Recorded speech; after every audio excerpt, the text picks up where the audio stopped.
Barundi kazi bakozi bakoresha uhimbaza uyu munsi si ukwiyerekana gusa nakaryo keza ko kwibukanya akamaro k'akazi turi hamwe twese ingene twakarangura neza ku neza y'umukoresha no ku neza y'umukozi mbere no ku neza y'abakeneye umwimbu w'ibikorwa vyabo. Hano iwacu uwo munsi mukuru w'abakozi n'akazi tuzowuhimbaza twisunze iki civugo ngo mboneza mu bumenyi ni mu bakarorero mu kugwiza umwimbu.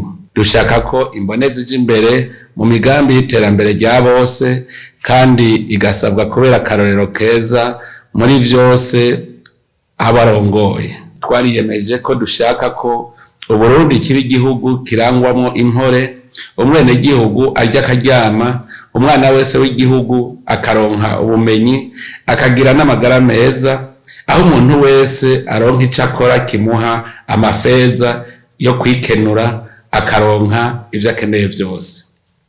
Dushaka igihugu gisa neza gifise inyubako rusangi ibisata vy'igihugu bikoreramwo n'uburyo bwiza bwo kwiyunguruza haba uciye mu mazi, ku ndarayi, kw'isi ndetse no mu kirere. Uyu munsi ko abakozi twahuye ngo twigine uyu munsi mukuru nakanya ko kuganira kugira ngo dusuzume ivyo twakoze no kugene igikorwa cyagenze, hanyuma tuje inama yo kuraba ingene twese twokora twunguka.